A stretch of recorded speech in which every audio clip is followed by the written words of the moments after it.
Hello students, I am your accounts teacher and today I am going to teach you on the topic proprietary ratio. So आज हम proprietary ratio के बारे में पढ़ेंगे.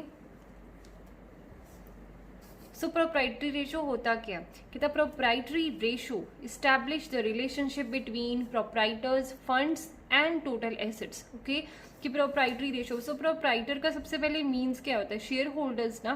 तो यहाँ पे मतलब एक हमने रेशो देखनी है जो कि हमें बताता है कि जो हमारा जो शेयर होल्डर्स का फंड है और टोटल एसेट्स की रिलेशनशिप के बारे में हमें पता चलता है. ठीक है, तो इसमें मतलब बेसिकली इसका ऑब्जेक्टिव क्या है, ये मेजर करता है कि कितना जो टोटल एसेट का जो प्रपोर्शन है वो फाइनेंस किया जाता है शेयर होल्डर्स के द्वारा. ठीक है, मतलब प्रोप्राइटर्स के फंड के द्वारा कितना प्रपोर्शन है जो टोटल एसेट्स का फाइनेंस किया जाता है.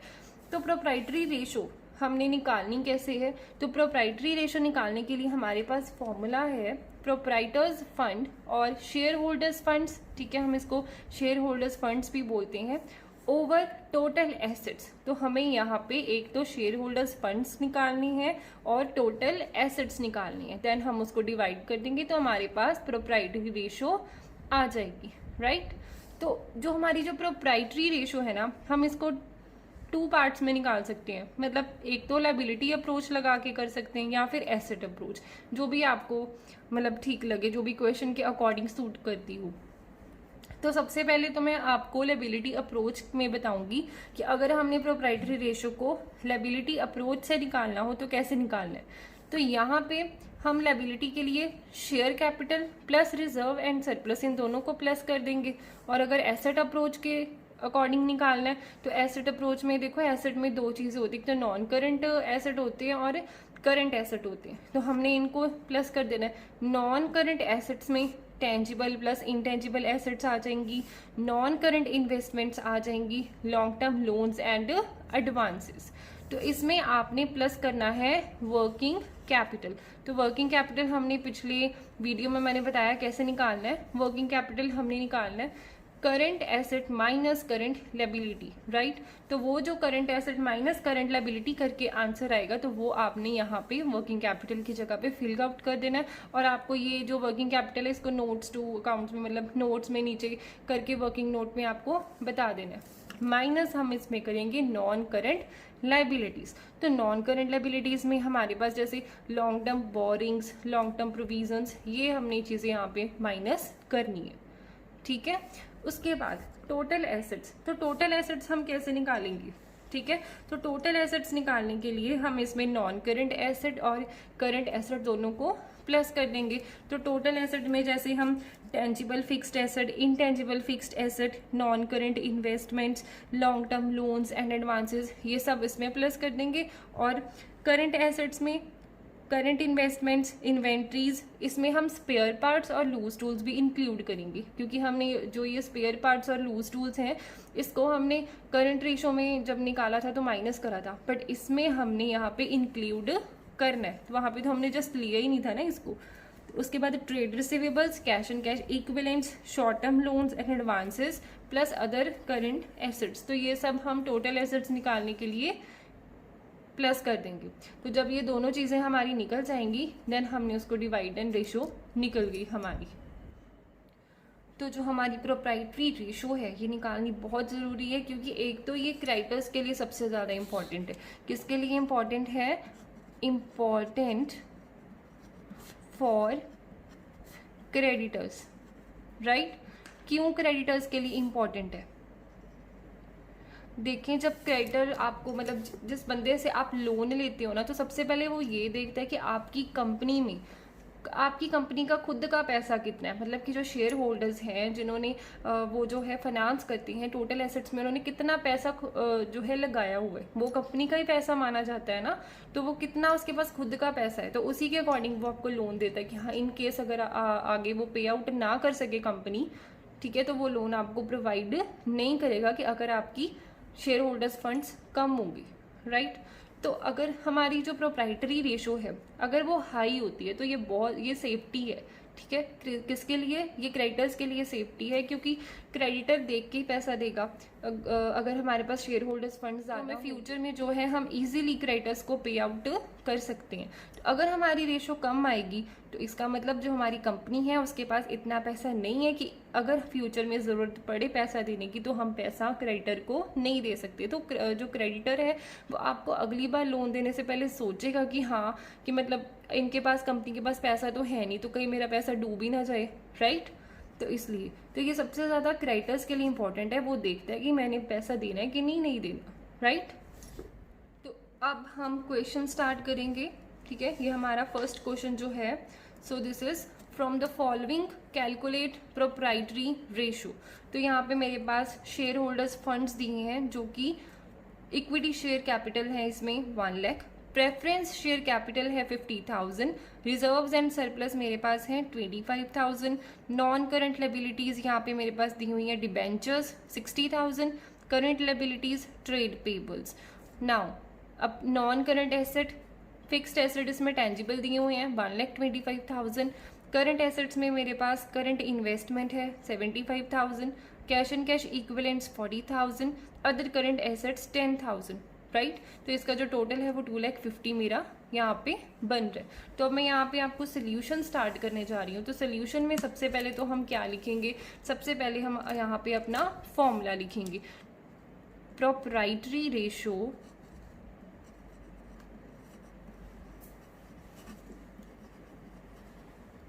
is equal to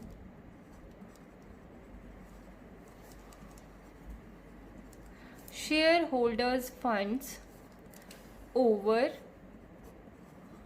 total assets, okay, right. तो यहाँ पे मैं आपको सबसे पहले, हमने प्रोप्राइटरी रेशो निकालने के लिए ना, तो सबसे पहले मैं यहाँ पे लायबिलिटी अप्रोच और एसेट अप्रोच दोनों ही फॉलो कर रही हूँ। यहाँ पे सबसे पहले तो लायबिलिटी अप्रोच के अकॉर्डिंग हम निकालेंगे liability approach, okay.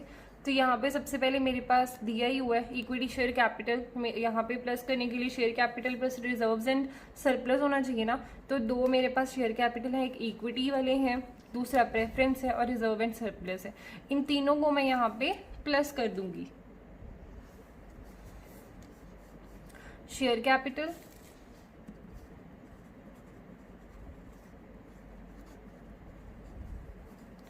Equity share capital plus preference share capital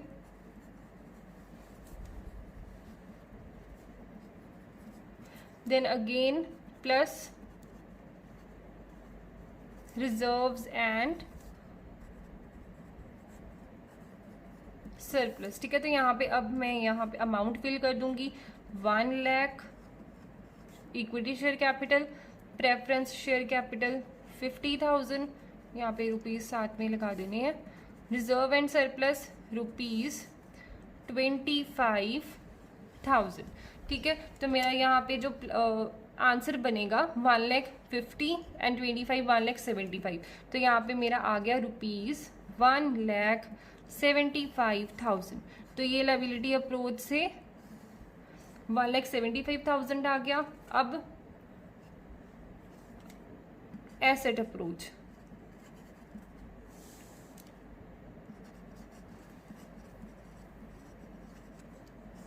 ठीक है। तो अगर मैं एसेट अप्रोच से करूं, एसेट अप्रोच में सबसे पहले फिक्स्ड एसेट मेरे पास दी हुई है 25,000, तो यहाँ पे फिक्स्ड एसेट, ठीक है। उसके बाद इसमें मैंने क्या प्लस करना है, working capital, working capital that is current asset minus current liability, working capital. Next one हम इसमें माइनस करेंगे क्योंकि यहाँ पे देखो फिक्स्ड एसेट है, ठीक है। उसके बाद जैसे हमने पिछले यहाँ पे मैंने बताया कि नॉन करंट, ये सारे फिक्स्ड हो गए, उसके बाद वर्किंग कैपिटल प्लस करनी है, then non current liability minus करनी है।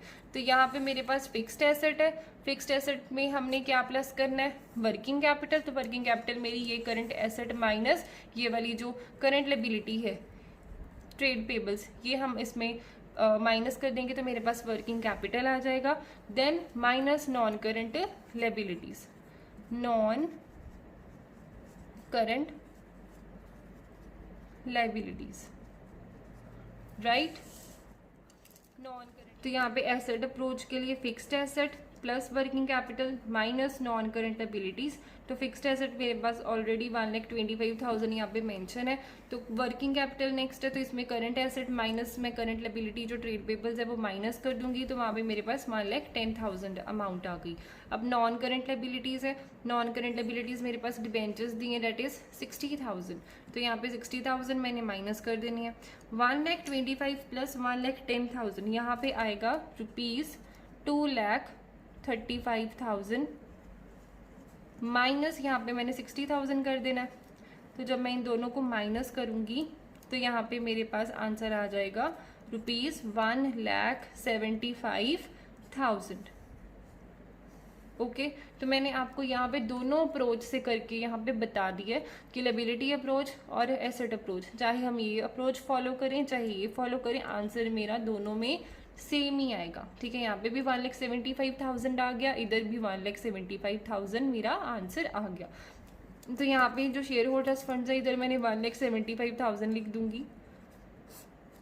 और नेक्स्ट क्या है यहाँ पे टोटल एसेट्स, तो टोटल एसेट्स ये यहाँ पे एसेट्स दिए हुए हैं, एसेट का टोटल जो यहाँ पे है वो 2,50,000 है, तो यहाँ पे मैंने यहाँ पे फिल कर दिया 2,50,000। इसकी रेशो बन जाएगी 0.7 या फिर इसको हम 70% भी लिख सकते हैं। तो यहाँ पे मैंने आपको दोनों ही चीज़ें में करके प्रोप्राइटरी रेशो बता दी है। होप आपको ये जो वीडियो है इसमें प्रोप्राइटरी रेशो अच्छे से समझ आ गया होगा। अगर नहीं आया या कुछ इसमें कुछ प्रॉब्लम आपको है तो आप मुझे यहाँ पे मेल करके बता सकते हैं। ठीक है, मेरी मेल आईडी वहाँ पे मेंशन है डिस्क्रिप्शन में, तो वहाँ पे आप मुझे मेल कर सकते हैं। और अगर वीडियो पसंद आए इसको लाइक शेयर और सब्सक्राइब ज़रूर करें, अपने फ्रेंड्स के साथ शेयर करें ताकि और लोगों के पास भी ये वीडियो पहुँच सके। Thank you.